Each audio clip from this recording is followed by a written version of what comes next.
आज रक्षा मंत्री राजनाथ सिंह की अध्यक्षता में हुई डिफेंस एक्विजिशन काउंसिल की बैठक में करीब 2,38,000 करोड़ रुपए के रक्षा खरीद प्रस्तावों को मंजूरी दी गई। इसमें सेना, वायुसेना और तटरक्षक बल के लिए कई अहम सिस्टम और प्लेटफॉर्म्स शामिल हैं। ज़्यादा डिटेल के लिए चलते हैं लक्ष्मण रॉय के पास। बताएं लक्ष्मण जी, कितना अहम है और क्या क्या प्रस्ताव को मंजूरी मिली है? देखिए, डिफेंस एक्विजिशन काउंसिल की ये बैठक तो वैसे हर महीने होती है। हर महीने ठीक ठाक रकम के रक्षा सौदे को मंजूरी दी जाती है, लेकिन ये बैठक ऐसे समय में हो रही है जब पूरी दुनिया ईरान के डिफेंस सिस्टम की क्षमता को देख रही है, इजराइल के डिफेंस सिस्टम क्षमता को देख रही है और यूएस के डिफेंस सिस्टम की क्षमता को देख रही है।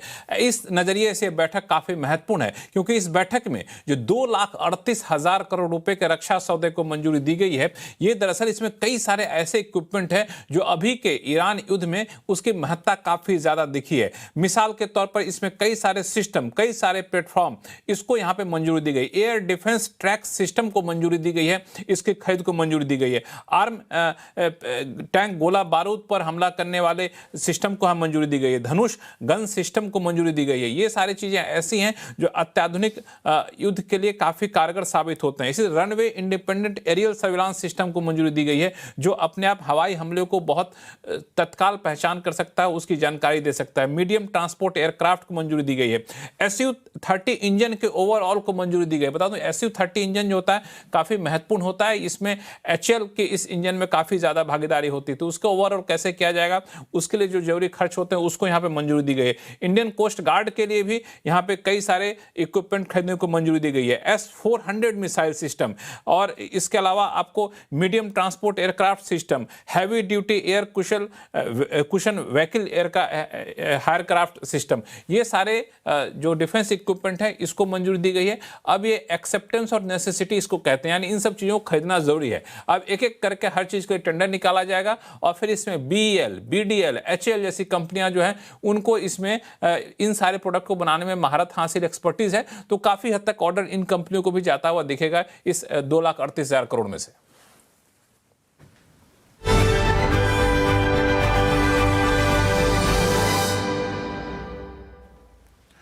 इधर यूएस ईरान वॉर से उपजे हालात से निपटने के लिए सरकार फुल एक्शन मोड में आ गई है। एक तरफ पेट्रोल और डीजल पर 10 रुपए की प्रति लीटर एक्साइज ड्यूटी घटाने का फैसला लिया गया है। दूसरी तरफ ATF और डीजल के एक्सपोर्ट पर विंडफॉल टैक्स भी लगा दिया गया है। इसके अलावा सरकार ने स्टील, टेक्सटाइल जैसी इंडस्ट्री को राहत देते हुए 20% एडिशनल LPG देने का ऐलान किया है। लेकिन फैसलों का सिलसिला यहीं थमने वाला नहीं है। CNBC आवाज़ को मिली एक्सक्लूसिव जानकारी के मुताबिक जो 7 एम्पावर्ड ग्रुप बने हैं, उन सभी को मैंडेट दिया गया है कि वो अपने अपने सेक्टर की समीक्षा करें और कम से कम एक बड़ा फैसला जल्द से जल्द दे। सरकार के एक्शन की पूरी जानकारी के लिए एक बार फिर से चलते हैं लक्ष्मण रॉय के पास। लक्ष्मण जी, ईरान वॉर से उपजे हालात से निपटने के लिए सरकार की रणनीति जो बन रही है, क्या लबो-लुबाव है उसका?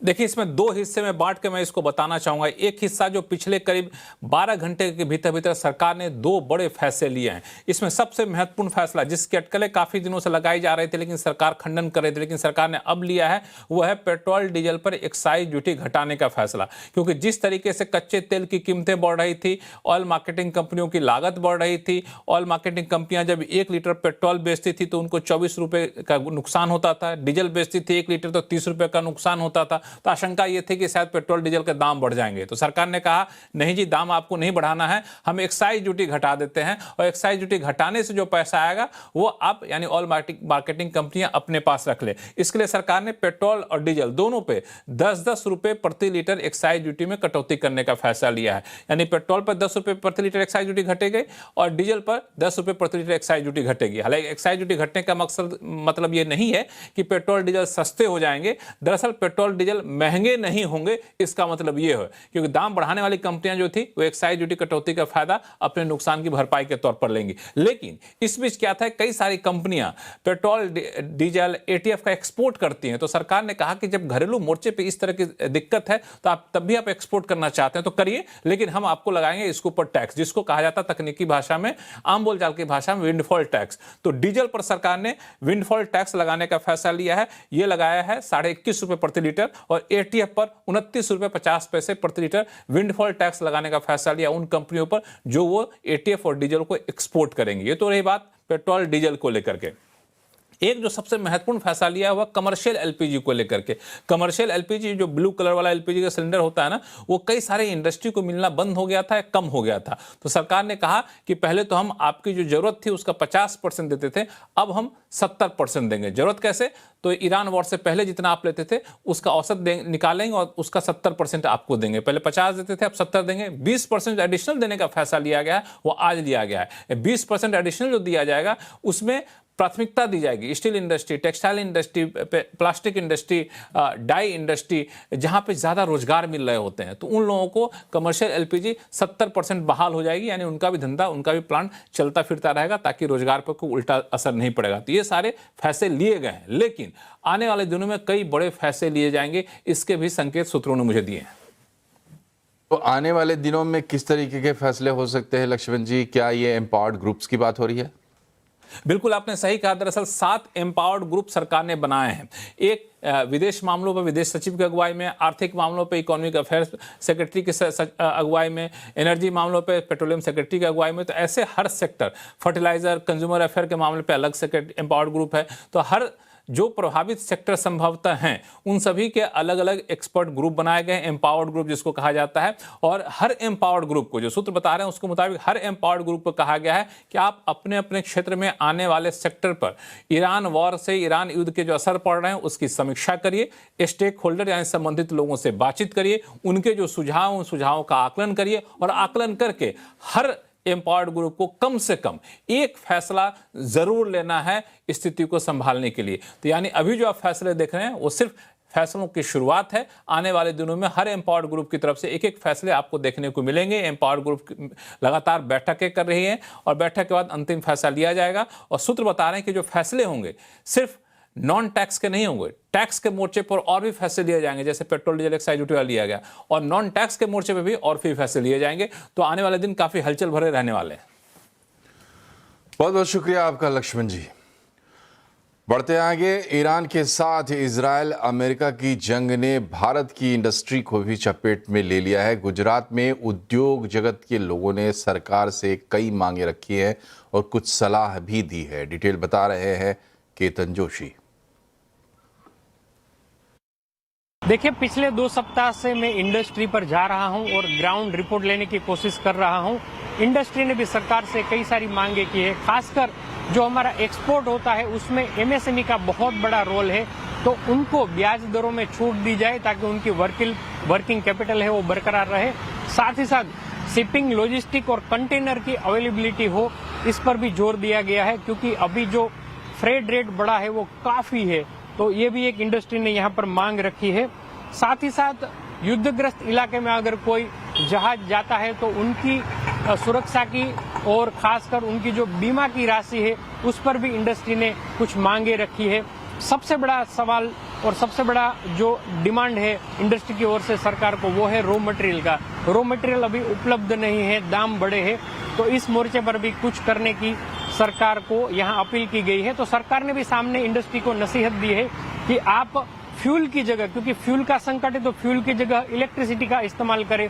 रॉ मटेरियल में अगर आपको कुछ अवेलेबिलिटी नहीं है तो रिसाइकलिंग यूज कीजिए ताकि उसमें भी थोड़ा बैलेंस बना रहे।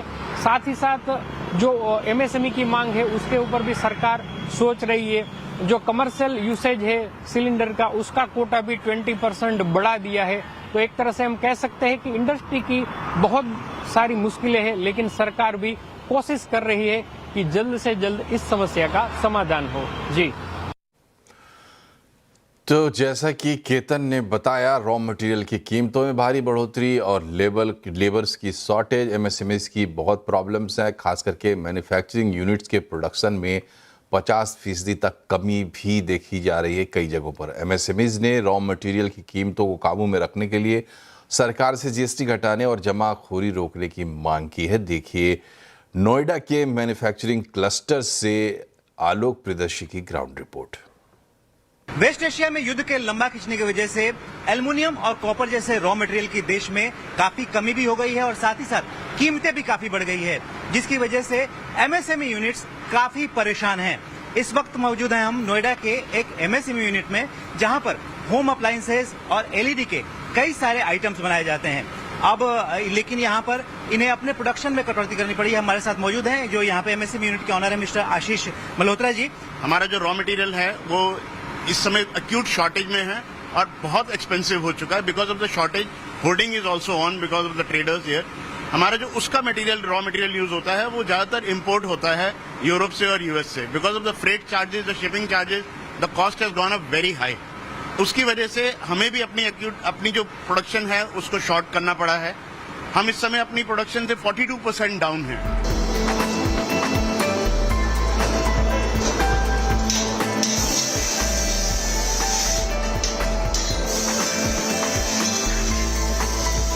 रॉ मटेरियल की क्राइसिस कितनी है ये समझने के लिए एक बार फिर हम पहुंचे हैं यहाँ पर नोएडा के ही एक दूसरी मैन्युफैक्चरिंग यूनिट में, जहाँ पर इस तरह के सोफिस्टिकेटेड ऑडियो केबल बनाने का काम होता है। कॉपर में 30 से 40% की इंक्रीज हो गया है और उसकी वजह से हमारे को पहले ही 2-3 महीने से प्रॉब्लम आ रही थी। अभी ये जो लड़ाइयाँ छिड़ गई हैं इसकी वजह से सारे पेट्रोकेमिकलों के और हमारे पीवीसी ग्रैनुअल 40 से 50% बढ़ गए थे पिछले महीने तक। आज मार्च के अंदर वो 80% तक उनके अंदर इंक्रीज हो गया है, जिस वजह से हमारी सारी की सारी प्रोडक्शन हेल्ड होती जा रही है डे बाई डे। एक तो रॉ मटेरियल के रेट बढ़ गए और रॉ मटेरियल मिल भी नहीं रहा, दोनों बातें इकट्ठी हो गई। सबसे बड़ी दिक्कत इसके अंदर क्या, ये एक भ्रम पैदा हो गया लोगों के दिमाग में कि आगे इंडस्ट्रियां कैसे चलेंगी। कहीं ना कहीं अगर आज के टाइम में मैं अगर बात करूं, क्योंकि मैं इंडियन इंडस्ट्री एसोसिएशन का चेयरमैन भी हूं, तो पूरे नोएडा को ही देखना पड़ता है इंडस्ट्री के अंदर एमएसएमई में हर किसी क्या किसी न किसी तरीके की परेशानी रॉ मटेरियल को लेके आती जा रही है। और दूसरी बात यह कि जो आज के टाइम में एक लॉकडाउन का एक माहौल बना दिया गया है या बन गया है, तो कहीं ना कहीं वर्कर को लगता है कि यार मेरे को आगे चल के कुछ समस्या ना हो। एलपीजी मिलनी महंगी हो गई है, सामान मिल नहीं पा रहा है, रॉ मटेरियल की कॉस्ट बढ़ गई, खाने की कॉस्ट बढ़ गई, जिस वजह से वो यहाँ से पलायन करते जा रहे हैं। और जो रॉ मटेरियल है, रॉ मटेरियल पे किस तरह की आप रिलीफ की उम्मीद कर रहे हैं? क्योंकि सरकार तो सब कुछ देख रही है। पिछले दिनों आप लोगों के लिए क्रेडिट फैसिलिटी भी 20,000 करोड़ रुपए का दिया, तो अब आगे क्या? अगर आज के टाइम में जैसे 18% हम लोग जीएसटी दे रहे हैं अपनी रॉ मटेरियल पे, तो हमारी जो वर्किंग कैपिटल है वही खत्म होती जा रही है। क्योंकि मान लीजिए आज मैं 18% जीएसटी देके और रॉ मटेरियल ला रहा हूँ, तो ऑलरेडी मेरी 50 से 60% कॉस्ट बढ़ गई है।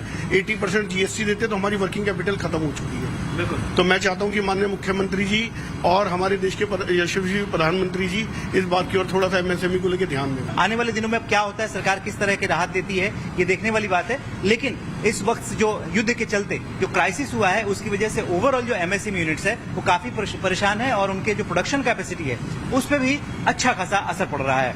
कैमरामैन प्रदीप के साथ आलोक प्रियदर्शी, सीएनबीसी आवाज, नोएडा।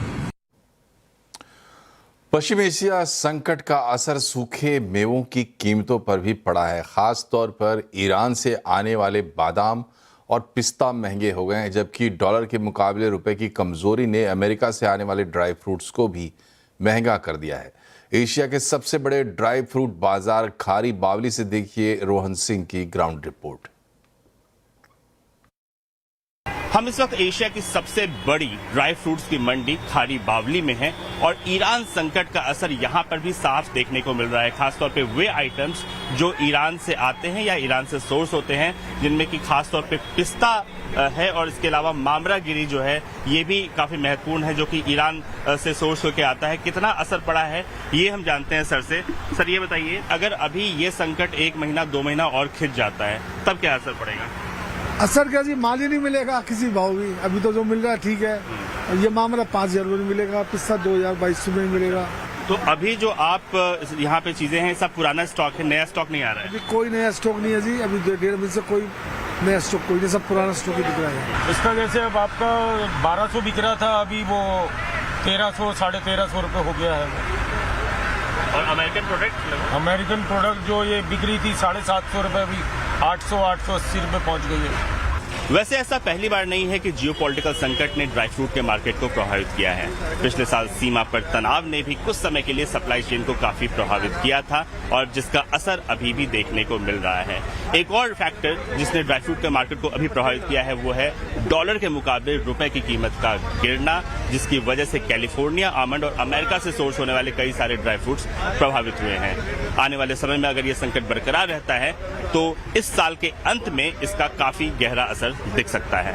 रोहन सिंह, दिल्ली। कच्चे तेल में तेजी और रुपए में भारी गिरावट की मार से बाजार झुलस गया। आज सेंसेक्स निफ्टी 2% से ज्यादा गिरकर बंद हुए हैं। निफ्टी बैंक इंडेक्स 2.5% से ज्यादा फिसल कर बंद हुआ है। मिड कैप स्मॉल कैप शेयरों में भी भारी बिकवाली देखने को मिली है। कैसा रहा आज का कारोबार, बता रही है कंचन नौटियाल।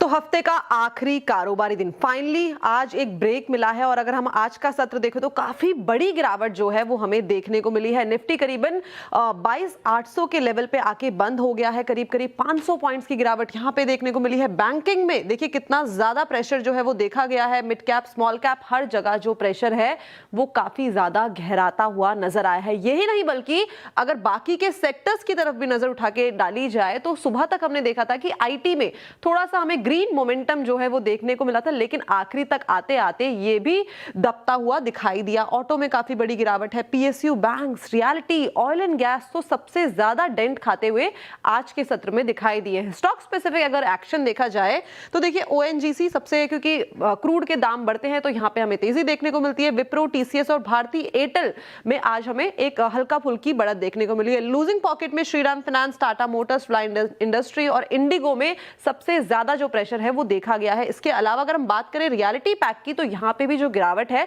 काफी ज्यादा हैवियर साइड में देखने को मिली है। और इसके अलावा अगर हम बात करें ऑयल एंड गैस सेक्टर की तो वहां पे भी जो प्रेशर है काफी ज्यादा बाउंड अप होता हुआ दिखाई दिया है, बिकॉज ऑफ जो क्रूड की कीमतें हैं वो काफी ज्यादा बढ़ती हुई नजर आई है।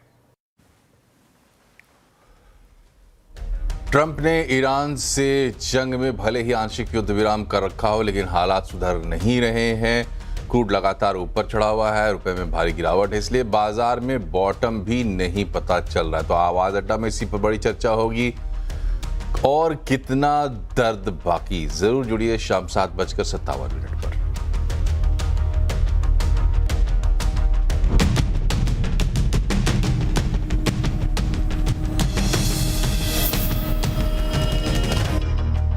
को सोशल मीडिया की बुराइयों से बचाने के लिए क्या किया जाए, इस चर्चा के बीच लॉस एंजलिस की एक जूरी ने सोशल मीडिया कंपनियों के ऐप डिजाइन को बच्चों के लिए लत लगाने वाला करार दिया है।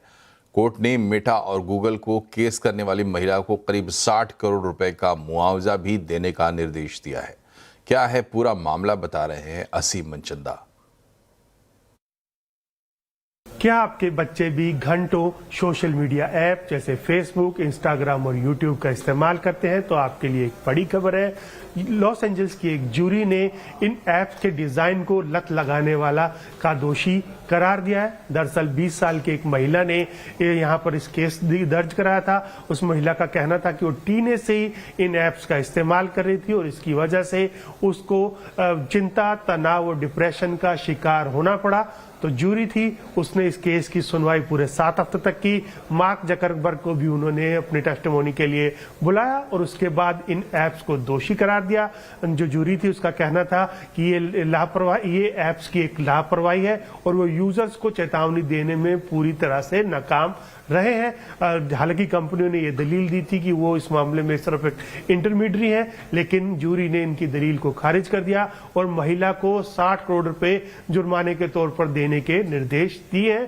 तो ये खबर आपके बच्चों के लिए भी एक चेतावनी के तौर पर हो सकती है, जो कि घंटों सोशल मीडिया का इस्तेमाल करते हैं। तो उन्हें सोच समझ करके सोशल मीडिया का इस्तेमाल करना होगा, नहीं तो वो इसकी लत का शिकार हो सकते हैं। असीम मनचंदा, CNBC आवाज। दिल्ली एनसीआर को कल यानी 28 मार्च को दूसरा इंटरनेशनल एयरपोर्ट मिलने जा रहा है। प्रधानमंत्री नरेंद्र मोदी कल नोएडा के पास जेवर में नोएडा इंटरनेशनल एयरपोर्ट का उद्घाटन करेंगे। क्या होगी इस एयरपोर्ट की खासियतें, बता रहे हैं रोहन सिंह। जी, लंबे इंतजार के बाद आखिरकार नोएडा इंटरनेशनल एयरपोर्ट तैयार है उद्घाटन के लिए। इसके निर्माण में पहले ही कई बार देरी हो चुकी है। इसे 2024 में पूरा होना था, लेकिन कई बार देरी के बाद आखिरकार अब ये फाइनली तैयार हो चुका है और 28 तारीख को प्रधानमंत्री नरेंद्र मोदी इस एयरपोर्ट का इनॉग्रेशन करेंगे। इस एयरपोर्ट की अगर कुछ खासियत की बात करें तो करीब 11,200 करोड़ की लागत से इसका पहला फेज तैयार हुआ है और कुल मिला के 4 फेज इसको पूरे होने हैं। अगर आर्किटेक्चर की बात करें तो बनारस के घाटों के आर्किटेक्चर से इंस्पायर्ड हेड है ये, और सिर्फ एयरपोर्ट नहीं बनेगा, इसके साथ ही डेवलप होंगे कार्गो विलेज, MRO हब बनाने की तैयारी की जा रही है, साथ ही एक जैपनीज इंडस्ट्रियल पार्क इसको बनाया जाएगा। हालांकि यहाँ से पहली उड़ान में अभी थोड़ा वक्त है, करीब 45 दिन का वक्त लग सकता है पहली डोमेस्टिक उड़ान के लिए, और उसके बाद करीब 1 से 2 महीने का वक्त और लग सकता है पहली इंटरनेशनल उड़ान के लिए नोएडा इंटरनेशनल एयरपोर्ट से। एक और चीज जो महत्वपूर्ण है वो ये है कि फिलहाल इसको जो एयरड्रम के लिए सिक्योरिटी क्लियरेंस BCS की तरफ से मिलता है वो फिलहाल नहीं मिला है, लेकिन एयरपोर्ट को उम्मीद है कि पहली उड़ान से पहले इसके पास जो समय है उसमें ये इस सिक्योरिटी क्लियरेंस को सिक्योर कर लेंगे।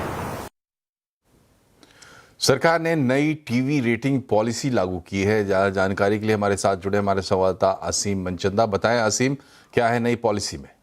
मनोज जी, देखिए टीआरपी मैनिपुलेशन के बहुत सारे मामले सामने आए थे, तो उसको लेकर के जो सरकार है अब उसने नए नियम जारी कर दिए हैं। पुराने नियमों से बिल्कुल हट करके अलग है। सैंपल साइज को बढ़ा दिया गया है। अब करीब 6 महीने के अंदर अंदर 80,000 घरों के अंदर आपको टीआरपी के मीटर्स लगाने पड़ेंगे, और उसके साथ साथ ये बढ़ा करके 1,20,000 तक मीटर पहुंचेंगे। जितने भी प्लेटफॉर्म है, चाहे वो DTH हो, OTT हो, या फिर इंटरनेट कनेक्शन के जरिए आपको जो टीवी देखते हैं, उन सब प्लेटफॉर्म का डाटा इसके अंदर शामिल करना पड़ेगा।